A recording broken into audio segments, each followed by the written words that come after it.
Welcome back. In this tutorial, I'm going to talk about different types of recording. There's basically 6 ways to record music. 1. Live stereo recording. You can record a group with a stereo microphone or 2 microphones in the recorder. This is how things were done in the past. This is what's done now to record an orchestra, a soloist in concert, a symphonic band, or a quartet. The mics pick up the overall sound of the instruments, their blend, and the room acoustics. You might want to use this minimalist technique to record a folk group, acoustic jazz groups, or a classical music ensemble in a good room. Mic technique is really critical here. You've got no way to adjust the individual sounds later on. The acoustics of the room are also really important. It's a simple, inexpensive, and fast technique, but rock music recorded this way often sounds too muddy. Live mix recording.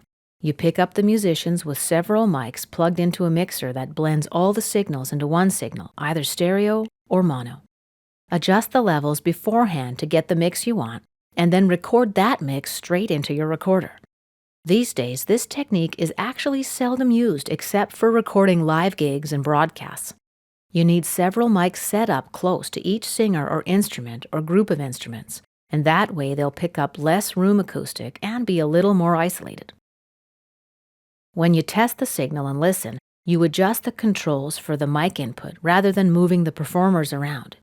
It's a lot easier than recording with a single mic and adjusting the musician's position until you get the balance you want.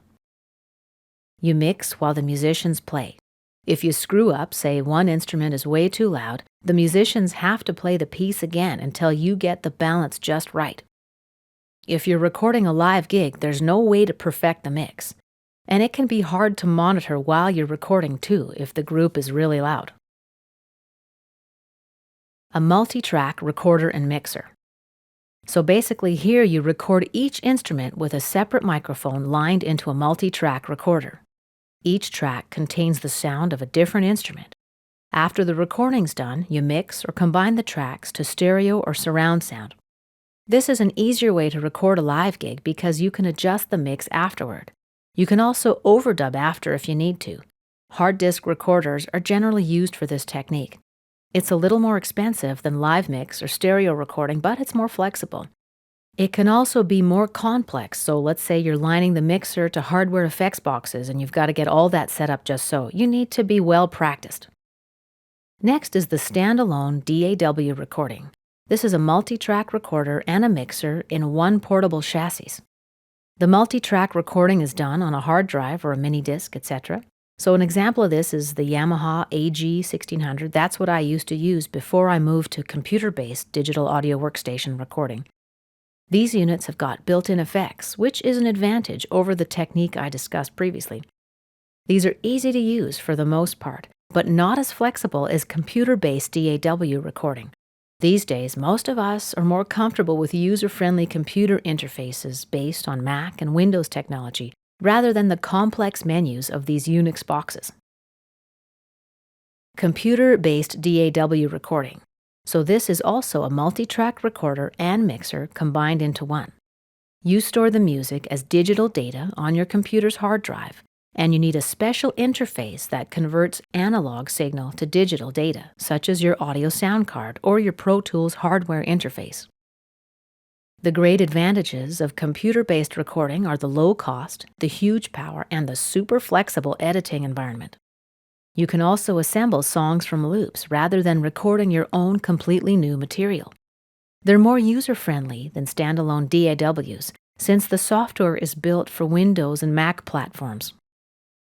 The disadvantages can be portability, crashing or stability, and the general computer know-how you need under your belt before you can optimize your studio setup and recording process. MIDI sequencing. With MIDI sequencing, you perform on a MIDI controller. It can be a piece of hardware with knobs and buttons, your digital piano or synth, or drum pads. The MIDI controller puts out a MIDI signal. That's a series of numbers that indicates which keys were pressed, how they were pressed, when they were pressed. MIDI is not audio, it's data, remember? So the MIDI signal is recorded by your computer and then your computer can send the signal back to your controller to play the data so you can hear it. What's great about MIDI recording is that it brings the musical universe to your fingertips. There are so many terrific, cool, and high-quality sounds out there that you can easily incorporate into your music using MIDI techniques. Also, you don't have to be a virtuoso instrumentalist, because most MIDI sequencers or your computer music software lets you record something slowly and then play it back faster.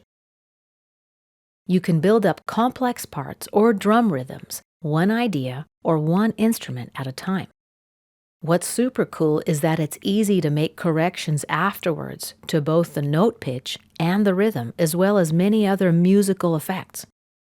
However, one disadvantage of working with MIDI is that if you're looking for a real live sound, being limited to MIDI samples might sound artificial. And this concludes our tutorial on different types of recording.